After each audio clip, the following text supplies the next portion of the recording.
आज के इस वीडियो में कक्षा 10 के सभी साथियों का बहुत बहुत स्वागत है। आज हम बोर्ड बूस्टर सीरीज का एपिसोड 4 लेकर आए हैं, जिसमें हम आज आपको बताएंगे पूर्ण आंतरिक परावर्तन क्या होता है। यह क्वेश्चन कक्षा 10वीं विज्ञान चैप्टर 1 लाइट एंड रिफ्लेक्शन मतलब कि प्रकाश परावर्तन और अपवर्तन वाले पार्ट्स का ही एक बहुत ही इंपॉर्टेंट क्वेश्चन है, जो हर बार परीक्षा में किसी न किसी सेट में अवश्य ही आ जाता है। तो आज इस पूरे वीडियो में इसको हम समझेंगे। वीडियो को लास्ट तक जरूर देखें। आइए समझते हैं कि पूर्ण आंतरिक परावर्तन होता क्या है। सबसे पहले इसकी डिफिनीशन जो है वो देखेंगे। इसकी डिफिनीशन होती है कि जब प्रकाश सघन माध्यम से विरल माध्यम में जा रहा होता है, तो यदि सघन माध्यम में बना आपतन कोण क्रांतिक कोण से अधिक होता है, तो प्रकाश विरल माध्यम में न जाकर वापस सघन माध्यम में ही लौट आता है। इस घटना को पूर्ण आंतरिक परावर्तन कहते हैं।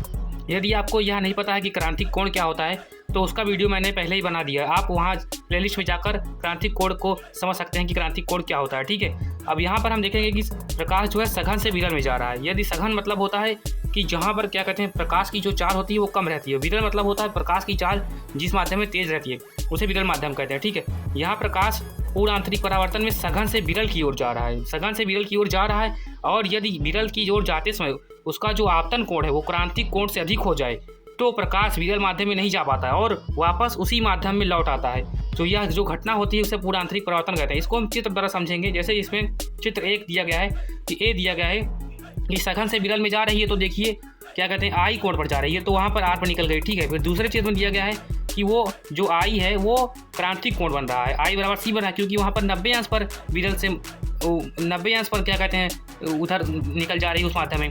और जब क्या कहते हैं जो आपतन कोण है वो क्रांतिक कोण से ज़्यादा हो गया चित्र सी में, तो प्रकाश सघन से विरल में जाने की बजाय वापस सघन में ही लौट आ रहा है। तो ये जो चित्र सी है यही इसका मोस्ट इंपॉर्टेंट चित्र है। यदि आप इसको परिभाषा को लिख देंगे और चित्र बना देंगे, तो आपकी बोर्ड परीक्षा की कॉपी में यह सुंदर लगेगा और एक भी नंबर नहीं कटेगा। और एक प्रश्न और बीच में आ जाता है कि प्रकाश की घटना पूर्ण आंतरिक परावर्तन के लिए शर्तें क्या होती हैं। इसकी 2 शर्तें हैं, प्रकाश सघन से विरल में जाना चाहिए, और दूसरी शर्त है आपतन कोण आई जो है वो क्रांतिक कोण से बड़ा होना चाहिए। तो अगर यदि पूछता है कि पूर्ण आंतरिक परावर्तन की शर्तें बताइए, तो आप इन दोनों शर्तों को लिख देंगे और चित्र बना देंगे, जिससे आपका एक भी नंबर बिल्कुल भी नहीं कटेगा। और हमारा इसका एक और टॉपिक इसी में ऐड है कि पूर्ण आंतरिक परावर्तन पर आधारित घटनाएं, मतलब कि इसका कौन कौन सी घटनाएं जो इस घटना पर आधारित हैं। तो वो है हीरे का चमकना, कांच में पड़ी दरार का चमकना, जल में पड़ी परख नली का चमकना, रेगिस्तान में वृक्ष का उल्टा प्रतिबिंब दिखाई देना, और सड़कों पर मृग मरीचिका का बनना। तो आप ये 5 जो है इस पर आधारित घटनाएं हैं। आप इसका स्क्रीनशॉट कर लीजिए और अपनी नोट्स में जरूर नोट कर लीजिए। यदि आपको इस टॉपिक से रिलेटेड कोई भी कन्फ्यूजन या डाउट है, तो आप कमेंट में हमसे पूछ सकते हैं। ठीक है, हम आपको उसका रिप्लाई जरूर देंगे।